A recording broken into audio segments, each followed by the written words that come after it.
In modern armored warfare, the comparison between Germany's Leopard 2A8 and America's M1A2 SEP V3 Abrams is not simply a contest between two tanks, but a confrontation between two philosophies of how armored power should be designed, supplied, and employed on the battlefield.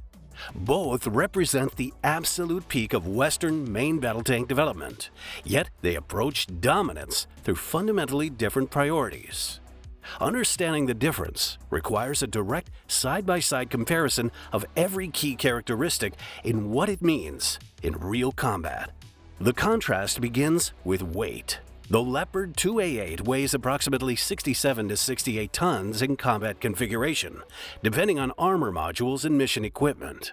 The M1A2 SEP V3 Abrams, by comparison, exceeds 73 tons. This 5 to 6 ton difference has immediate consequences. The Leopard's lower mass improves mobility, reduces stress on bridges and roads, and simplifies transport across European infrastructure.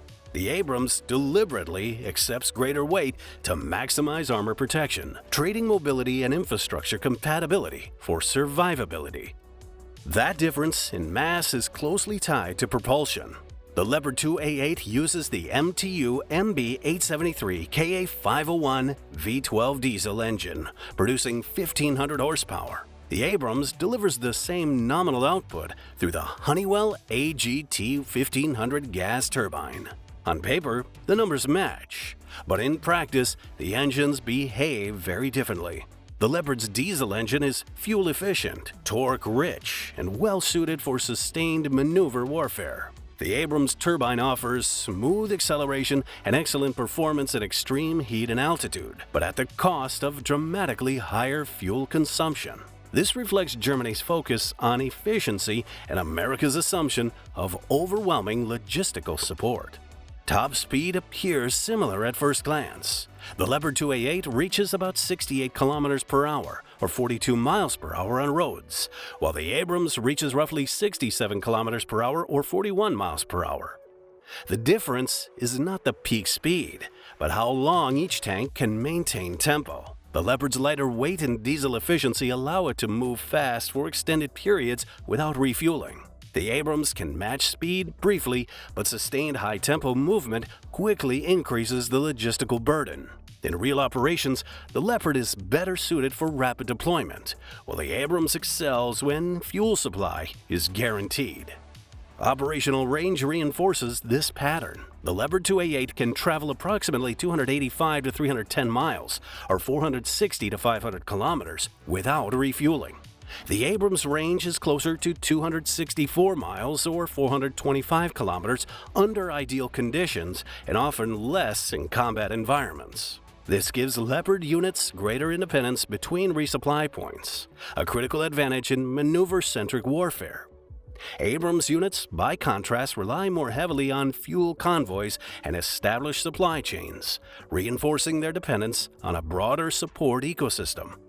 Firepower is where both tanks converge in concept, but diverge in execution. The Leopard 2A8 is armed with Rheinmetall's 120mm L55A1 smoothbore gun, a longer and reinforced cannon capable of firing high-pressure ammunition at muzzle velocities exceeding 1,700 meters per second. The Abrams uses the 120mm M256 smoothbore gun, derived from Rheinmetall's earlier L44 design. While slightly shorter, the Abrams compensates through ammunition design rather than barrel length. Crucially, both tanks fire APF-SDS kinetic energy rounds. The difference lies in the material choice rather than concept.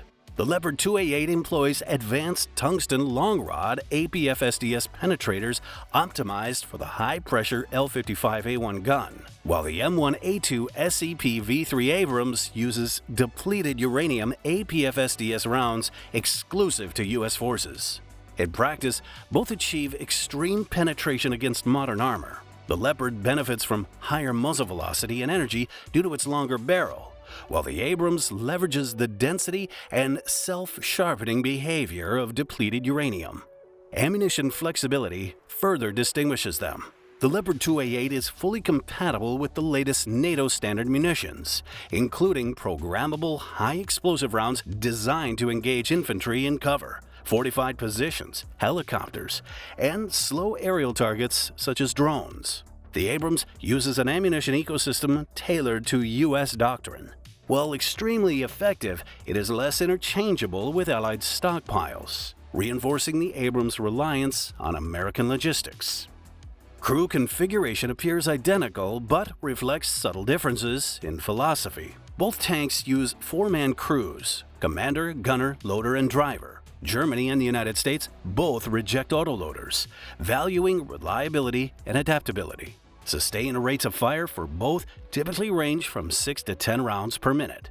The Leopard's turret ergonomics emphasize efficiency and reduce fatigue, while the Abrams prioritizes redundancy and survivability, even if that results in a more crowded interior. Fire control systems on both platforms represent the cutting edge of armored warfare. The Leopard 2A8 features fully stabilized thermal sights for both commander and gunner, laser rangefinders, ballistic computers, and advanced target tracking, allowing accurate fire day or night while moving. The Abrams SCP-V3 offers similarly advanced optics but integrates more deeply into a network battlefield, enabling real-time data sharing with infantry, artillery, drones, and aircraft. The Leopard excels as an independent hunter, while the Abrams gains strength through integration. Protection philosophy is where the contrast becomes unmistakable. Both tanks combine heavy passive armor with modern active protection systems, but they apply this concept differently. The Leopard 2A8 integrates advanced modular composite armor together with the Euro Trophy active protection system, designed to intercept incoming anti-tank missiles and rocket threats before impact. This reflects a focus on layered defense and preventing hits altogether. The M1A2 SCP-V3 Abrams also employs the Trophy Active Protection System, but places even greater emphasis on sheer armor mass. Its composite armor, reinforced with depleted uranium, is designed to absorb punishment that would destroy lighter vehicles. Thick turret cheeks, a powerful frontal arc, and ammunition compartment blow-off panels make the Abrams one of the most survivable tanks ever built, even in the event that an incoming threat is not intercepted. Roof and mine protection further reflect this difference. The Leopard 2A8 incorporates reinforced roof armor to counter top attack munitions and modern mine threats. The Abrams SCP-V3 also improves roof protection, but its survivability philosophy assumes it may be hit and must continue fighting regardless. In essence, the Leopard aims to avoid damage, while the Abrams is built to endure it. Logistics and sustainment highlight one of the most decisive distinctions. The Leopard benefits from widespread adoption across Europe. Many NATO countries operate Leopard variants, creating a shared ecosystem of spare parts, trained technicians, maintenance facilities, and ammunition stockpiles. This makes long-term sustainment more flexible and cost-effective. The Abrams operates within a more centralized system. While the United States can support it globally, that support requires a massive logistical footprint. Transportability reinforces this divide. The Leopard 2A8 fits more comfortably within European rail networks and bridge classifications, enabling faster strategic movement across the continent. The Abrams often requires specialized transporters and reinforced infrastructure, which can slow redeployment outside U.S.-controlled environments. In a European theater, this difference directly affects response time.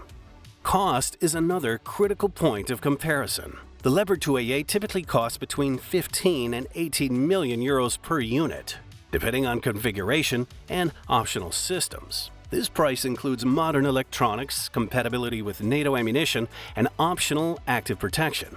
The M1A2 SCP-V3 Abrams is significantly more expensive. Estimates for a fully upgraded or newly built SCP-V3 commonly exceed $20 to $23 million per unit, not including long-term fuel and maintenance costs. This reflects not only hardware, but the doctrine behind each tank: European cost efficiency versus American industrial scale. Another important point of comparison lies in long-term modernization potential and growth margin. The Leopard 2A8 benefits from a design philosophy that prioritizes modular upgrades. Its architecture allows armor packages, sensors, electronic warfare systems, and active protection components to be replaced or enhanced without fundamentally redesigning the vehicle. This gives the Leopard a clear advantage when adapting to future threats, such as loitering munitions, drone swarms, and increasingly sophisticated top attack weapons. The Abrams SEP-V3 also incorporates modernization improvements, but it operates closer to the physical limits of the platform. Its weight, already exceeding 73 tons, leaves less room for additional armor or systems without negatively affecting mobility and transportability. Future Abrams upgrades are therefore more focused on software, networking, and survivability systems rather than major structural additions. This does not make the Abrams obsolete, but it does mean that each new upgrade becomes increasingly complex and expensive. Crew training and maintenance philosophy further underline this contrast. Leopard units benefit from a highly standardized training environment across multiple NATO nations. Crews transitioning between Leopard variants face fewer learning barriers, and maintenance personnel can rely on shared procedures and components. Abrams crews, on the other hand, train with a uniquely American framework optimized for U.S. doctrine and support systems. While this produces extremely capable crews, it also ties the Abrams more closely to U.S.-specific infrastructure. Fuel efficiency also has strategic consequences beyond simple logistics. The Leopard's diesel engine allows quieter operation during idle periods, reduced thermal signature, and greater endurance during defensive or overwatch missions. The Abrams turbine, while powerful, produces higher heat and noise signatures, which can increase detectability in certain scenarios. This difference influences how each tank is used tactically, particularly in reconnaissance by fire and static defensive roles. In combat scenarios, terrain determines the outcome. In open terrain with room to maneuver, the Leopard's mobility, efficiency, and longer gun favor rapid engagement and repositioning. In dense urban or frontal engagements, the Abrams' armor mass and survivability allow it to absorb punishment and continue advancing. Neither tank is universally superior. Each dominates under different conditions. Ultimately, the Leopard 2A8 and the M1A2 SEP-V3 Abrams represent two refined and highly successful approaches to modern armored warfare. The Leopard embodies speed, efficiency, and precision, a blade designed to strike first and move fast. The Abrams embodies resilience, endurance, and overwhelming protection, a hammer designed to push through any resistance. The real question is not which tank is better in absolute terms, but which philosophy best fits the battlefield it is meant to fight on. In Europe's dense terrain and constrained infrastructure, the Leopard 2A8 feels perfectly at home. In environments where logistics and support are guaranteed, the Abrams remains unmatched in raw survivability.